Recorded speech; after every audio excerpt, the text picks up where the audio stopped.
bonjour. Bonjour Thomas, bonjour à tous. C'est une affaire qui interroge nos plus bas instincts et leur exacerbation sur Internet. Une affaire qui pose aussi la question de nos garde-fous. Dans la nuit de dimanche à lundi, en direct sur la plateforme australienne Kik, le streamer français Jean Portmanov, 46 ans, s'est éteint. Son autopsie prévue aujourd'hui devra dire si sa mort est liée aux sévices et humiliations qu'il subissait depuis une dizaine de jours de la part de ses deux camarades sous les yeux de milliers d'internautes, des anonymes qui suivaient leur live chaque jour comme une télé-réalité sans aucune régulation.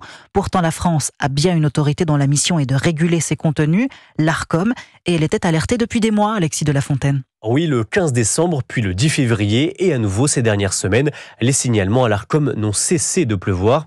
Médias, internautes et associations, tous se sont mobilisés pour que l'autorité s'empare du dossier. En vain, le gendarme de l'audiovisuel dit ne pas avoir réussi à joindre le site Kik, un échec qui remet en question l'utilité de l'Arcom, selon le député Renaissance Carl Olive. À quoi sert l'Arcom ?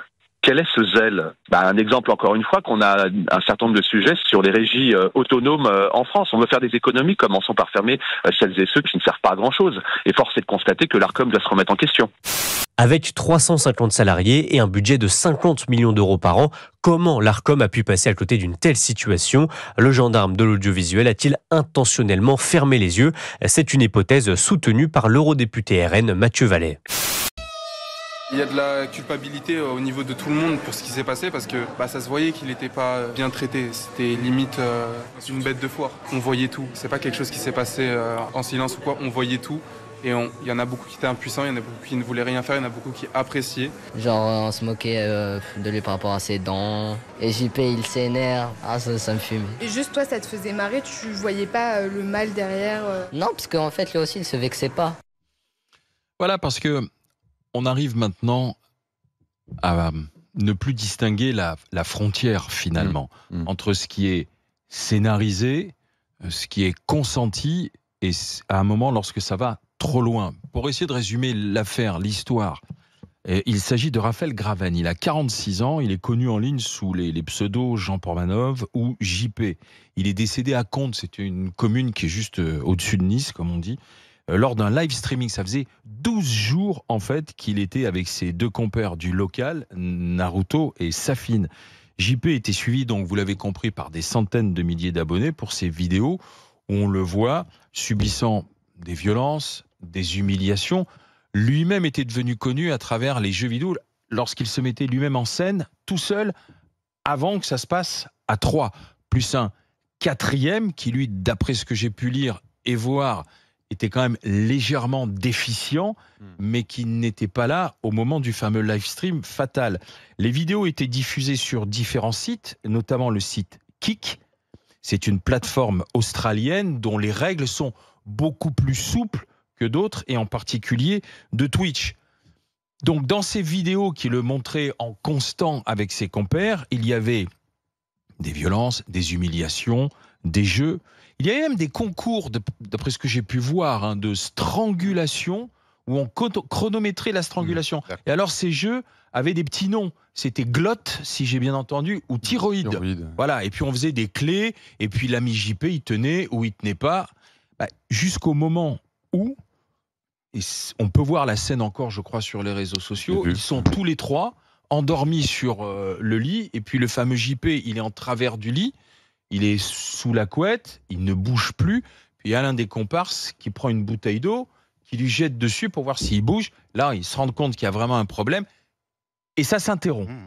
Enfin, toujours est-il qu'il y a quelqu'un qui est mort en direct. Ce qui est intéressant dans cette affaire, pour aller au bout de la remise en contexte, c'est qu'en 2024, il y avait déjà eu, fin de l'année 2024, un article de Mediapart suite à des signalements justement de streamers, disant quand même, écoutez ce qui se passe, là, le fameux JP, on est à la frontière, on est à la limite, il faut s'en emparer. Donc il y avait déjà eu un article et un signalement auprès de l'Arcom. L'Arcom qui est l'autorité de régulation de la télévision, des médias et du numérique. Il y avait une enquête, mais à ce moment-là, on s'était rendu compte, ou plutôt que tout ceci était des jeux, était consenti, était scénarisé, et ce n'était pas allé plus loin. Là, il y a mort d'homme. Donc, bien évidemment, il y a enquête qui est ouverte. Du côté des deux comparses, c'est-à-dire Naruto et Safine, leur avocat dit « Mais non, on savait ce qu'on faisait, là, il a eu des problèmes cardiaques, mais c'est pas dû à ce qu'on faisait, c'est sûrement dû à son problème de santé. Donc là, on est entre consternation et horreur, zone de non-droit sur ces plateformes, inaction de l'Arcom. Donc c'est au 32-16 que vous venez en parler avec nous, Antoine Diers. J'ignorais tout de ce genre de phénomène sur les réseaux sociaux, enfin sur Internet. Je n'avais jamais vu ça et j'ai découvert avec effarement ce spectacle sordide suivi par beaucoup de jeunes dans notre pays. Et en regardant les images, je me suis rappelé un débat d'il y a quelques mois, nous sommes pleinement dans la décivilisation. C'est-à-dire que là, il n'y a plus de morale, il n'y a plus rien. Il y a des gens qui regardent quelqu'un se faire humilier. Et au-delà des gens qui regardent, il y a surtout 2 streamers qui ont fait commerce de l'humiliation d'une personne qui était, d'après ce que je vois, physiquement un peu en difficulté, des problèmes de santé manifestement. Et ça a résonné en moi avec la culture racaille. On est clairement chez ces streamers dans une culture racaille où on peut prendre un plus faible que soi, l'humilier. Je me suis un peu renseigné, il y a une dimension dans la culture maghrébine de l'humiliation, la hagra. Pourquoi tu ramènes ça à ça? Alors, vraiment, je vois... Non, je suis très sérieux. Réunis son raisonnement. Réagissez pas comme ça. C'est une culture de l'humiliation, de la hagra, qui est importée chez nous par des gens qui n'ont pas grand-chose en commun avec la façon dont moi j'ai été éduqué. Et donc, je pense vraiment que nous avons là un nouveau défi pour la France, c'est de réussir à reciviliser ces gens qui viennent d'une autre culture ou sont influencés par une autre culture, qui créent une espèce de culture racaille comme ça chez nous.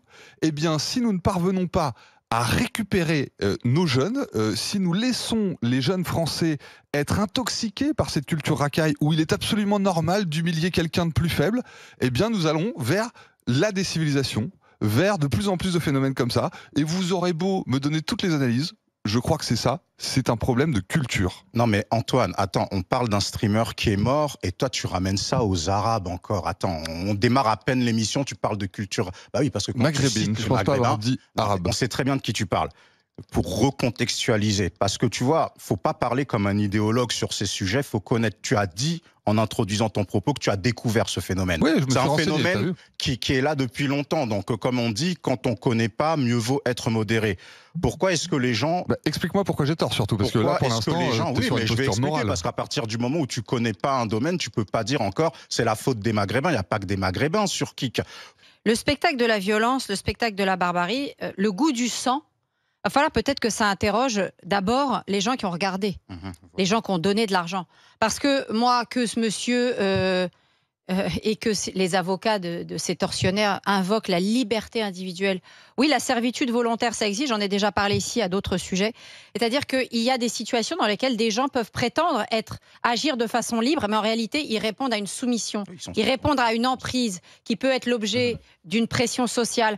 Et justement, une société civilisée, c'est une société qui va venir réguler cette liberté individuelle en disant oui, il y a de la liberté individuelle, mais quand derrière, il y a un projet idéologique, un projet d'emprise, un projet de soumission, d'avilissement de l'individu, que ce soit un homme ou une femme, à travers différents objets ou différentes mises en situation, la société vient réguler ça. Elle vient dire non à cette emprise. Donc ce monsieur... il était peut-être en apparence consentant, mais je ne pense pas que si demain on mettait des femmes, des prostituées, en disant oui, elles sont consentantes pour être filmées pendant qu'elles font des actes sadomaso ou elles sont violentes, etc. La vraie question, c'est qu'il y a les gens qui regardent. Et le problème, c'est ça. Quand tu fais des trucs dans ton intimité, si t'es un taré, mais c'est dans ton intimité. Quand tu te mets en live, les responsables sont les gens qui regardent. Maintenant, ça n'a pas commencé aujourd'hui, parce qu'aujourd'hui, en fait, c'est le laisser aller complètement d'une société décivilisée. La décivilisation, ça a quelque part commencé en 2001, par exemple, avec une émission comme Love Story. Mais Love Story, c'était encadré, il y avait une production, mais il y avait quand même des gens qui regardaient H24, des gens qui vivaient enfermés. Et excusez-moi, mais moi, j'ai de l'empathie pour quelqu'un comme Loana, parce que Loana, elle était déjà fragile, Et Love Story, ça lui a ruiné sa vie. Aujourd'hui, c'est une femme qui est en grande souffrance. Et elle est en grande souffrance. Oui, mais on l'a pas forcé à y aller. Ah voilà, donc on l'a pas forcé à y aller, Non, mais non, c'est un système. C'est un système. Et c'est justement ce que j'expliquais tout à l'heure. Il y a des systèmes, là c'est le système de production, capitaliste, faire du pognon avec la violence, etc. Il peut y avoir d'autres systèmes qui sont par exemple des systèmes religieux aussi, où on va te parler soi-disant de la liberté individuelle pour être dans l'emprise sur les femmes par exemple. Mais on va te dire, mais elles ont choisi, elles le font librement. Oui. Il y a un moment, une société civilisée, c'est une société qui justement régule le fait que des gens puissent ne pas se rendre compte qu'ils sont sous emprise. Et ce monsieur, il s'en rendait peut-être pas compte. Et apparemment, sa mère non plus, vu qu'elle participait. Donc, excusez-moi, mais il y avait un message où il se plaignait d'être séquestré, quasiment séquestré. Oui, mais il y avait un écosystème de gens, excuse-moi. J'en peux plus, je veux que ça s'arrête, c'est ce qu'il disait. Oui, mais alors justement, on donc répond ces gens-là vivent dans un écosystème parallèle de décivilisation.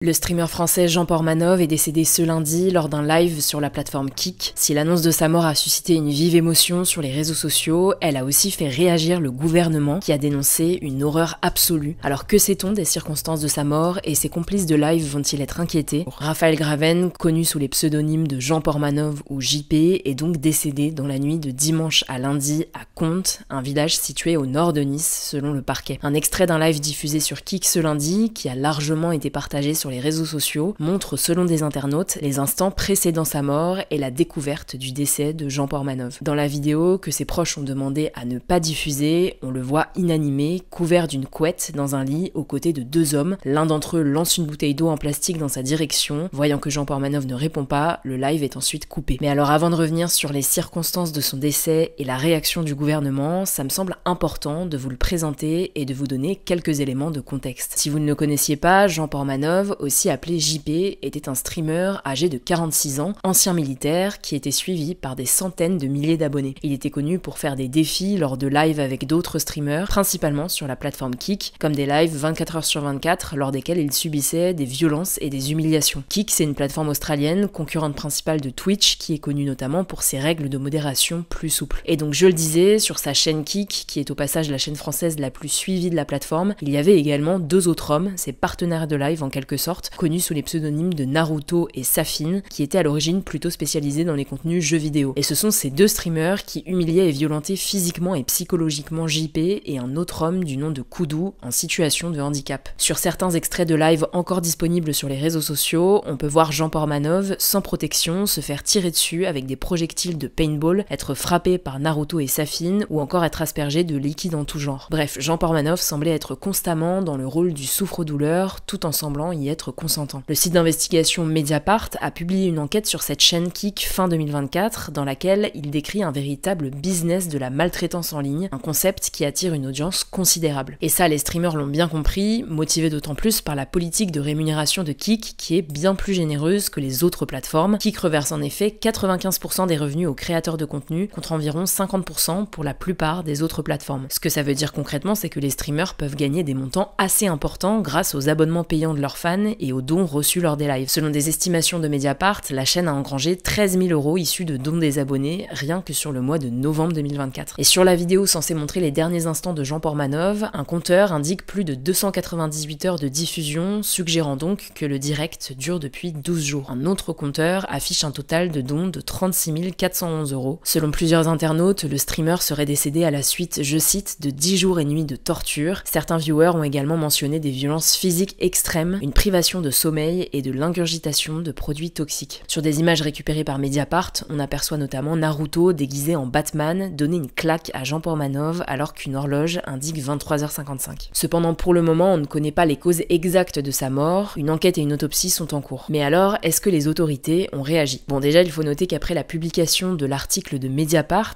une enquête préliminaire avait été ouverte le 16 décembre 2024 par le parquet de Nice contre les streamers Safin et Naruto, qui avaient d'ailleurs été placés en garde à vue le 8 janvier 2025. Ils avaient nié tous les faits qui leur étaient reprochés et avaient été libérés. À noter que cette enquête, elle est toujours en cours actuellement. Ce lundi, suite à l'annonce du décès de Jean Portmanov, Clara Chapaz, la ministre déléguée chargée de l'intelligence artificielle et du numérique, a réagi sur X. Elle a écrit, je cite, « Jean Portmanov a été humilié et maltraité pendant des mois en direct sur la plateforme Kik. Une enquête judiciaire est en cours. » Elle a précisé aussi avoir saisi l'Arcom, le gendarme de l'audiovisuel et du numérique, et signalé les contenus illicites via le portail officiel Pharos. Elle a également contacté les responsables responsable de Kik, elle a ajouté, je cite, « La responsabilité des plateformes en ligne concernant la diffusion de contenus illicites n'est pas une option, c'est une obligation légale. Ce type de manquement peut avoir des conséquences graves et n'a pas sa place en France, en Europe ni ailleurs. »